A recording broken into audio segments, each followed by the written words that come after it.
I've drawn in my header and my footer line between which the main letters lie. So I'm going to do one. This will be the outside line of the letter. Now I know that the letter is this wide because I measured it, so I use my compass here, and I can use this to get all my letters the same. And here's my outside. So this is now the outside of the letter, and I can put in the, I'm just doing this by eye, put in the uprights. So these are the uprights here for the two sides of the letter. A way of finding the centre, if you remember your schoolwork, is to do your compass here like this. So there's the centre. So there's the centre at the top, centre at the bottom.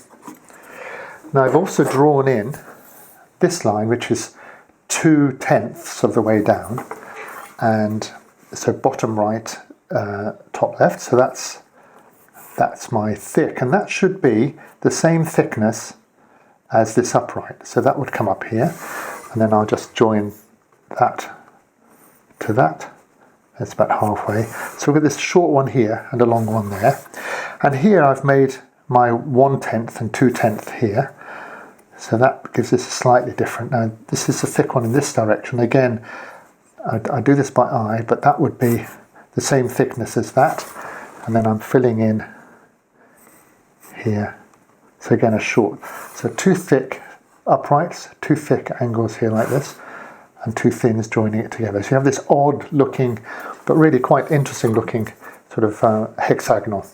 That's your basic layout. As with all my letters, I'm going to take out the uprights first. So I'll pick a chisel. That fits along there, down the middle. So one corner up to this corner. Set in, cut to the right, it's an angle cut here. I'm sorry if I'm in the way of the camera a bit, but like that.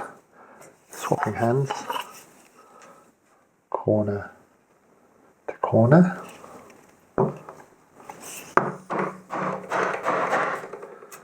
There's my bit there. This one on this side, you see, is a little bit shorter, this upright, so I think that might foul. So what I'm going to do, and this is what you can do if you don't have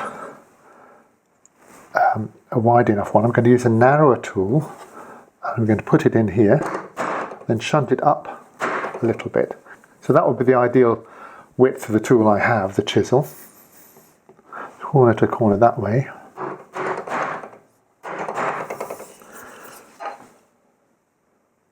And on the line this way. And then what I'm doing is I'm marrying up here as best I can down there. So I'll just clean that up.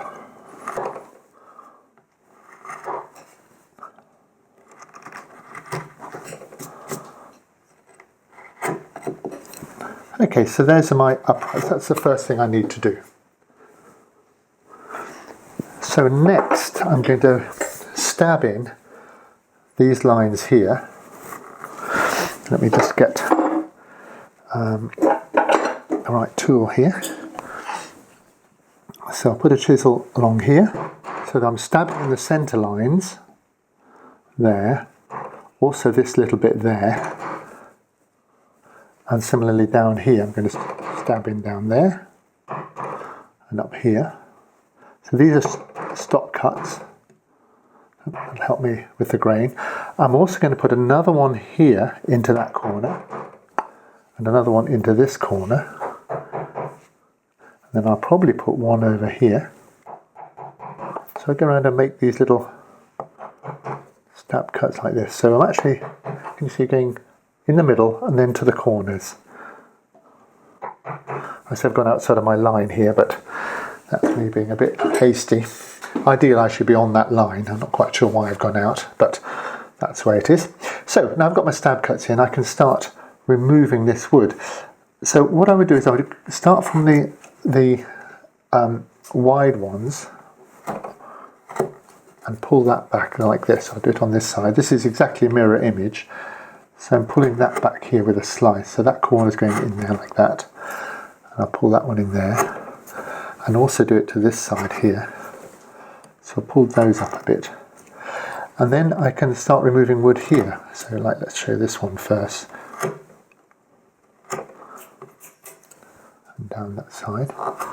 Again, apologies if I'm in the way. And that, you see how the stop cut has controlled that fibre there and has stopped it from going into the outside, because you don't want it to go into this wood here. So now I'm cleaning up here. Make sure that's, and then there's a little bit in there. So that's just your standard junction that you might have on a letter, any other letter. Then across here, take this bit out.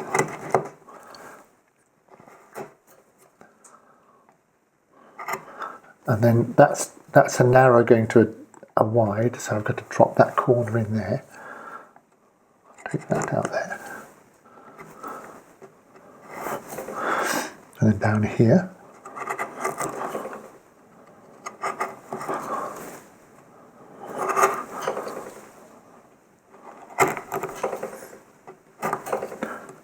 So it's really a sort of chop, chop, chop. Pull it out. And then up, same on this one. Take some of this wood out here. And again, I'm going to get in the way, but let me just do that quickly. It is coming off.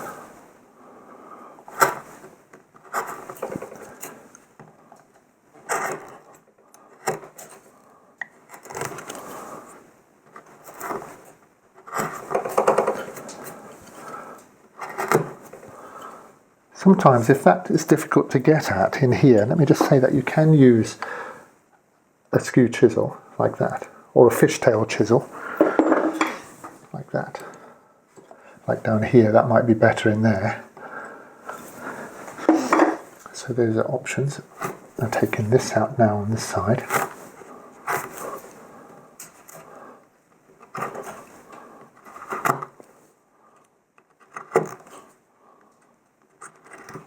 So that's the end wall coming up here.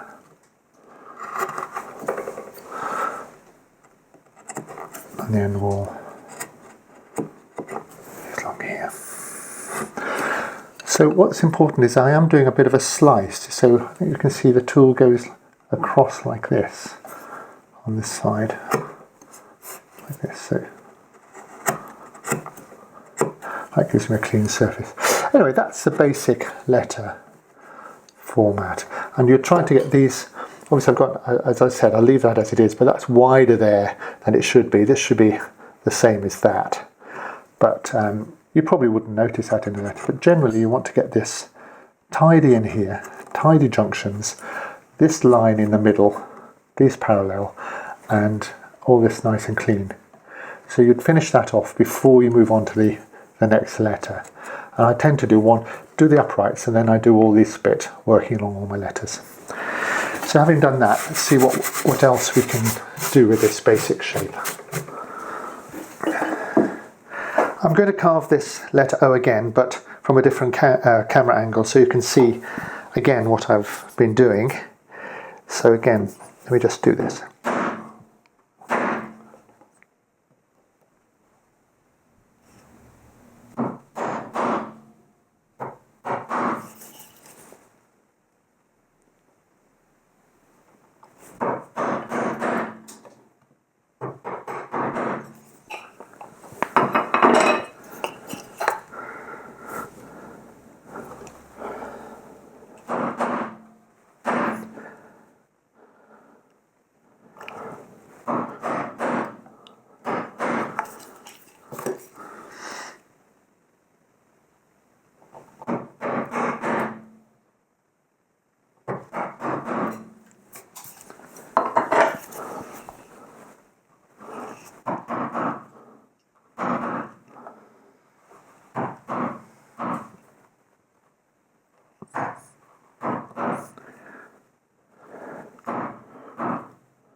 Well, there you are. That's pretty much how I would carve it again. Do you see that the order that I did it is a little bit different from what I was doing before? And that often happens. I just do it as I feel it. So there's no hard and fast rule. But that will give you the basic letter O. Now, but let's talk about that a minute. If I wanted to, for example, do the letter D from where you're looking, then I'd have a line that comes up. Let's imagine it's the other way up. I would be extending this line here to make that letter D, but I wouldn't just cut that, I would have cut that in one go. So if we want to say make this, from my point of view, a letter B or an L, I would have this one here, this upright here, much longer, and I would cut that in one go. I wouldn't make this junction, of course. I would cut that in one go, and I would have a point along here, which is either the, from my point of view, is the ascender, is the one going up. From your point of view, is going down. Because remember, each end is a little bit different. I would have this line going across, so I knew everything was at the same depth or the same height. From my point of view, I could do a letter L here, but let me just tell you about this top here, because what we're going to do is we're going to put a couple of curves like this to finish. In fact, we'll put one up perhaps more like that. But I would have made this first cut here all in one go. So I'd have cut all that length up here. As it is, I'm going to have to try and marry that little junction there. But for the moment, if you can imagine, that isn't there. That little nick isn't in the wood there. So I've got my ascender, so I've drawn that in. So now for the curves, it's quite straightforward. You pick a gouge and make a stab cut like that.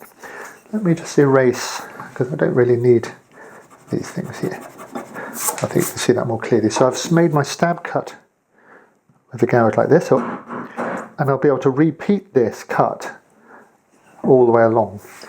Then I'm going to, from the outside edge here, take this angle cut, so I can merge that in, come around like that. So there's a nice curve like that. So I need a flatter gouge for the inside, so I've got a flat gouge here, and in fact what I can do is I can nibble that up a little bit, here a little bit, and then I'll pick up that line there and just take that angle cut over here.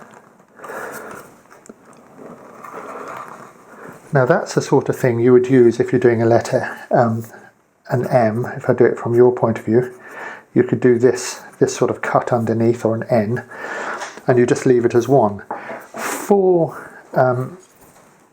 For the top, I like to do two, so I would get a smaller gouge and repeat this a little bit further down. So I'd make my stop cut here, and I'd make a cut like this, and in this case I probably need to now swap over there, take that corner. So this is a corner coming off like that. So I'll do the big one first and then bring in the second one.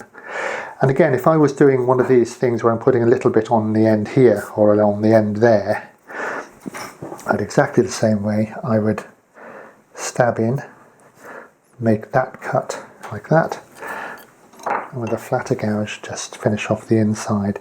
So that's just a little bit of interest in the cut. You could also, I'll mention this now, I've cut these straight, but it is possible to cut these like this. So you could, by using gouges here, you could cut those curved, or this way curved, and so you get a bit of a more of a, instead of a squarey, blocky look, you can get a little bit more flair in it. So that's another option.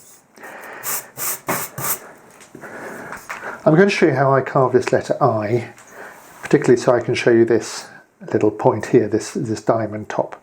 I've got it upside down for me, but this sort of end here, let's just deal with that first. This could be the end of an F if it was reversed, or as you can see it's an L. It's at the top of a C, again reversed. So this sort of movement here, the thing I'm doing here, that's a very useful part of the Gothic lettering anyway. So you can certainly move these parts around to different bits of letters. So this time I'm stabbing in, coming right up into that diamond.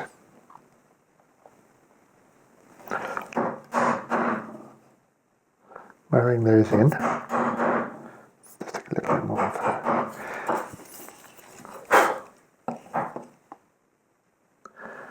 Across into there.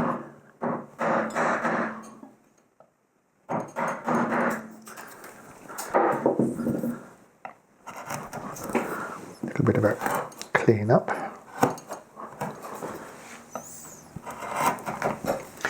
Okay, so for get the right tool. I'm going to carry on with my. This is just like the bottom of the O, that side. So I've done that, but this time I'm just going to leave that end for the moment. But I'm going to put my stab cuts in, and then we're going to start nibbling this out. Let's see.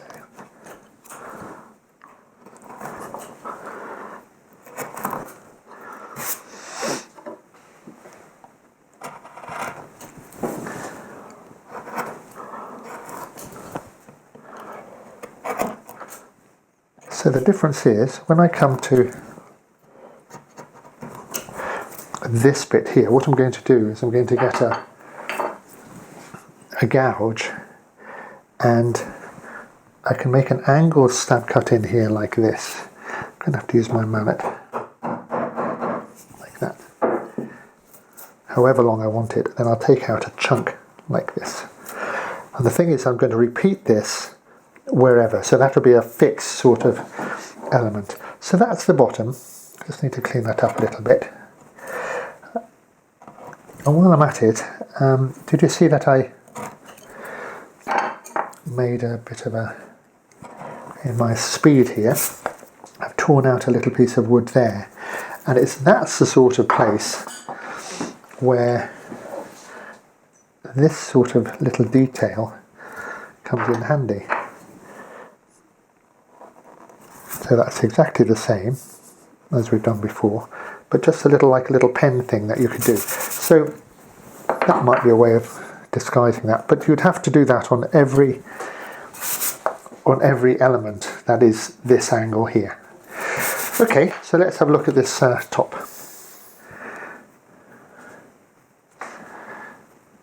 This is a little bit of chip carving really, and we need a stop cut here.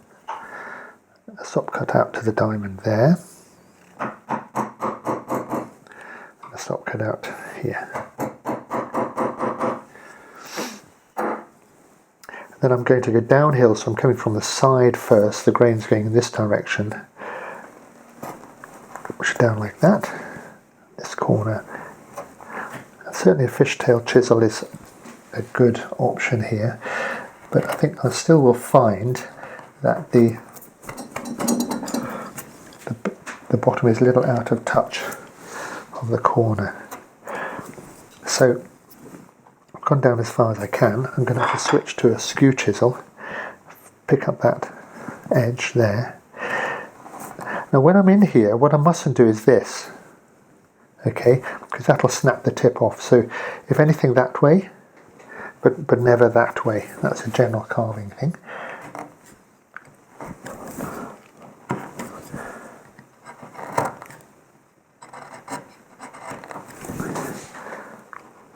Not too deep, and we're trying to get all these to line up down the middle there like that.